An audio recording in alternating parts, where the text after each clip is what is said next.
Do we have any mental skills which are uniquely our own? A key clue comes from a new experiment. Back at the University of Texas, Victoria Horner shows a chimp how to operate a puzzle box to get a treat. First she taps, then she slots.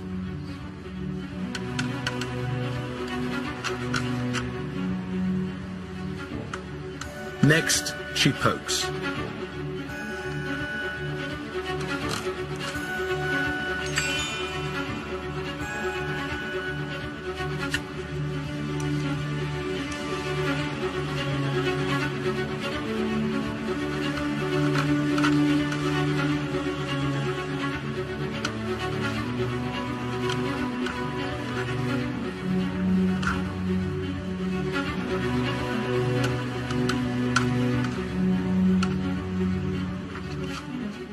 The chimp copies fairly well and gets the sweet.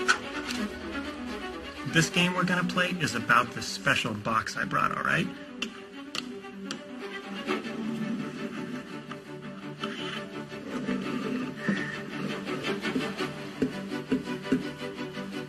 There's a gummy bear. It's your turn.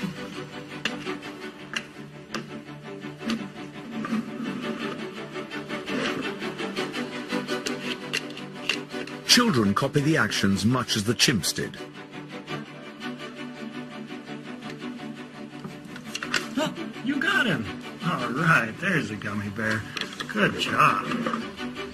The second box that I show the chimpanzees is this one, and it's identical to the opaque box, except that it's made out of material which is see-through. Only now is it obvious that the tapping and poking don't achieve a thing. The box has a false ceiling.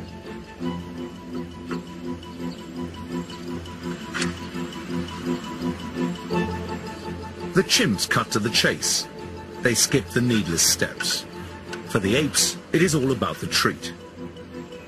What this study shows is that apes don't just mindlessly ape.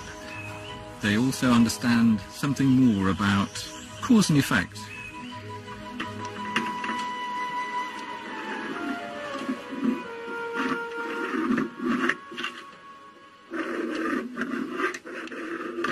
We found something quite surprising. The children were predisposed to copy, even when it meant that they were doing something that was really rather silly.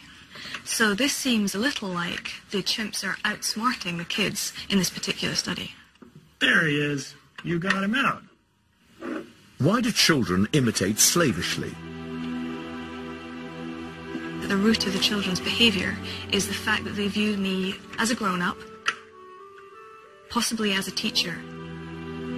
That children expect to be taught is a vital difference. While apes can copy, most researchers believe that they do not teach each other. This is Lake Victoria in Uganda. And this is researcher Victoria Horner. She's developed a simple but brilliant experiment that could explain how we came to be the most successful species on the planet. Strangely, it's because there are some tasks we do worse than chimpanzees. We present both chimpanzees and children with this box. This is the black box. And it's completely opaque. You can't see the inside of the box. You can't see how it works at all. And inside this, there is a food reward for chimpanzees, or for human children, there's a little sticker. Horner demonstrates the long sequence of actions Jessica must use to get the reward.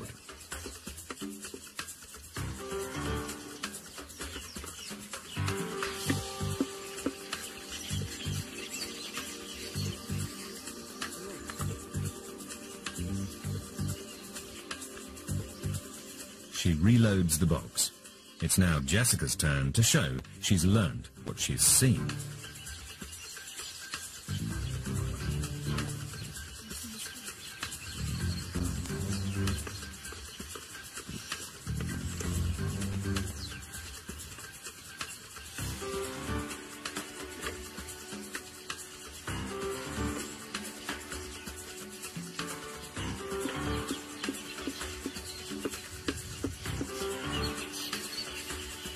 She successfully picks up the complicated sequence of actions and gets her reward.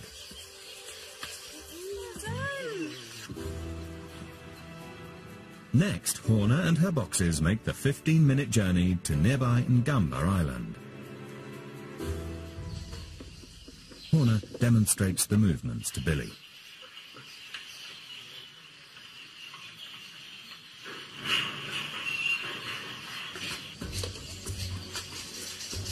Now it's Billy's turn. Will she copy the actions?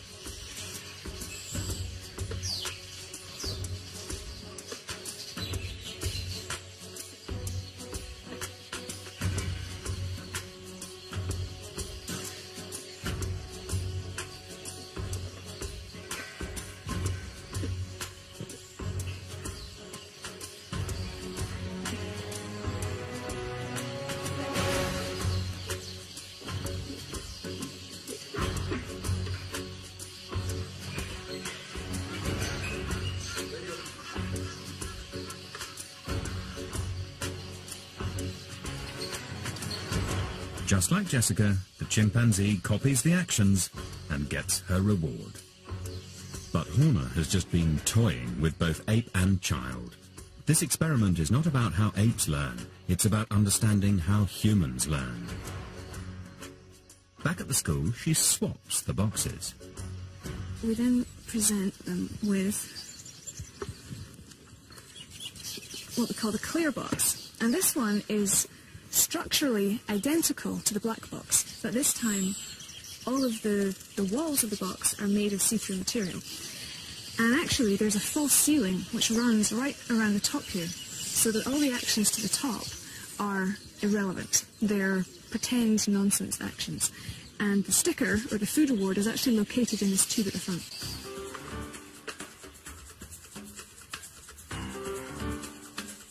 Jessica can now see that poking the stick in the top is pointless, and yet the only action she needs to do is the last one. But for some reason, Jessica sticks faithfully to what she's learned. Even though she can see that the first actions are unnecessary, she carefully repeats them.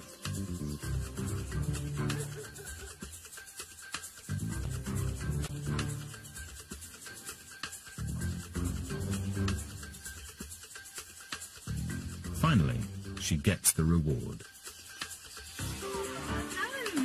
Very good. It's not just Jessica. Horner has tested children around the world, and they all copy her actions. Not one of them takes the shortcut. What we found was actually rather surprising. We found that the children copied everything that I did, no matter whether they had the black box or the see-through box. So what will Billy do?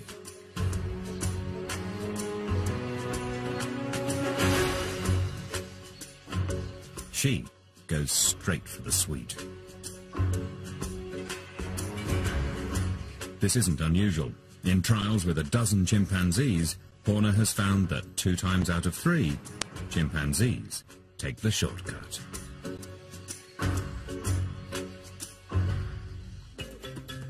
It's a start towards explaining why humans and apes are so different. Imitation and copying accurately is a huge part of our development as humans. It's how we learn language, it's how we learn to interact with objects and acquire cultural behaviours and lots of the complex things that we do as humans. And it's a little as if it's a sort of default for us to copy accurately. By copying others, we acquire thousands of skills and customs. In Victoria Horner's experiment, apes and humans both get their reward, but in different ways.